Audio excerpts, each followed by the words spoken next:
করে পাইছি হচ্ছে যাইয়া। আসসালামু আলাইকুম, কি আছে সবার? তো এখন কাকা জায়গাটার নাম কি? হ্যাঁ, শ্রী গোবিন্দপুর। শ্রী গোবিন্দপুরের কাকার দোকানে চলে আসলাম। কাকার দোকানে হিউজ আইটেম আছে। হচ্ছে ভুট্টা 20 টাকা পিস, যেটা ধরবেন 20 টাকা। আম আছে 4 পিস, আম আছে 4 পিস, আম 20 টাকা। পাকা পাকা আম যেন হচ্ছে তাই ওই পাশে আম আছে, ওই যে শসা আছে, কলা আছে 4 পিস 20 টাকা। ওই সবগুলো 20 টাকা, শুধু বাদাম এক প্যাকেট 10 টাকা। তো আমরা আম খাইছি, কলা খাইছি, এখন হচ্ছে তাই বাদাম খাওয়ার পালা। খোলা না গায়া খোলা না। তো তুমি খাইছো না? এই যে তো দিকে এই আম কি এইখানে গাছের আম?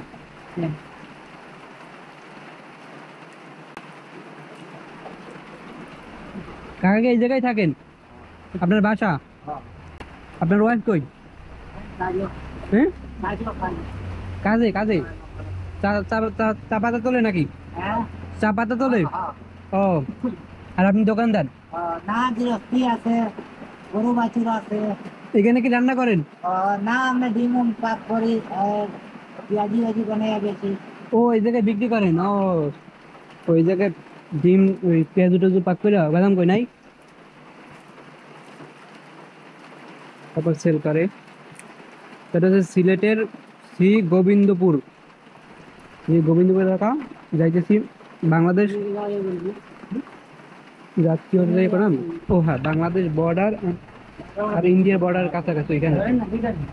ওখানে বর্ডার কাছে ঘুরে তারপর যাবো হচ্ছে মাধবপুর লেকে যাবো না, তারপর তারপর যাবো হচ্ছে মাধবপুর লেকে।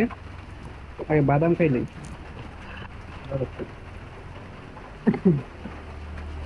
বাদাম আর খাইবেন? কাঁচা কলা কিনা। দেখি না ভাই একটু আমি বলে দিতে।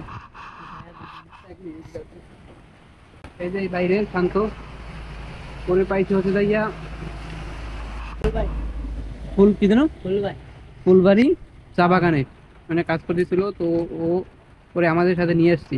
ও আর ওর এলাকা, ও পুরো এলাকা ভালো ছেলে, তাই না? তো আমাদের ঘুরে ঘুরে সব জায়গায় দেখাইবো। ওর নাম শান্ত, খুব ভালো একটা ছেলে। এই ভুট্টা গুলো পাকা তার সঙ্গে নিয়ে যেমন এত এই জায়গায় হয়েছে নাকি না, আশেপাশে খেতে হইতো না। তো ধন্যবাদ সবাইকে, পরবর্তী ভিডিওতে আবার দেখা হবে। আল্লাহ হাফেজ।